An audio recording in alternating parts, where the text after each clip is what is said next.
Simeta. Navire au large flanc de guirlandes ornées, ou dieu d'ivoire au mât de rose couronné. Ô Kéole, du moins, sois facile à tes voiles, montrez vos feux amis, fraternelle étoile. Jusqu'au port de Lesbos, guidez le notonnier, et de mes vœux pour elle exaucer le dernier.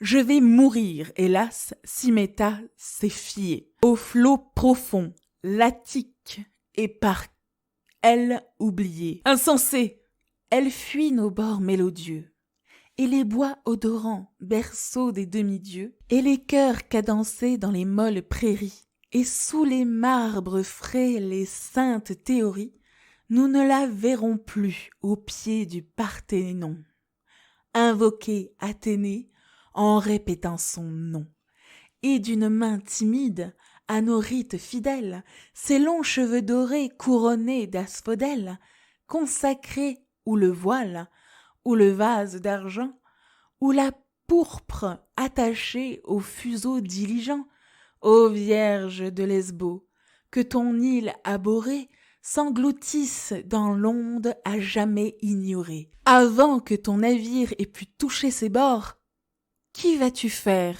Hélas, quel palais, quel trésor te vaudront notre amour, Vierge? Qui vas-tu faire? N'es-tu pas lesbienne, à Lesbos étrangère?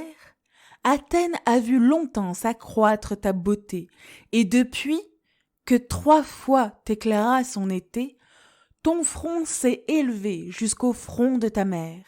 Ici, loin des chagrins de ton enfance amère, les muses t'ont souri, les doux chants de ta voix sont nés athéniens. C'est ici, sous nos bois, que l'amour t'enseigna le joug que tu m'imposes. Pour toi, mon seuil, joyeux, c'est revêtu de rose. Tu pars, et cependant m'as-tu toujours haï? Simeta, non, ton cœur quelquefois s'est trahi, car lorsqu'un mot flatteur abordait ton oreille, la pudeur souriait sur ta lèvre vermeille. Je l'ai vu ton sourire aussi beau que le jour, et l'heure du sourire est l'heure de l'amour. Mais le flot sur le flot en mugissant s'élève, et voile à ma douleur le vaisseau qui t'enlève. C'en est fait, et mes pieds déjà sont chez les morts. Va, que Vénus du moins t'épargne le remords. Lis un nouvel hymen, va, pour moi je succombe.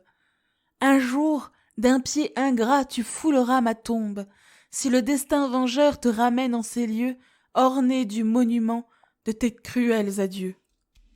Dans le port du Pirée, un jour fut entendue cette plainte innocente et cependant perdue, car la Vierge enfantine, auprès des matelots, admirait et la rame et l'écume des flots, puis, sur la haute poupe accourue et couchée, saluait dans la mer son image penchée, et lui jetait des fleurs et des rameaux flottants, et riait de leur chute et les suivait longtemps, ou tout à coup rêveuse écoutait le zéphyr qui, d'une aile invisible, avait ému sa lyre.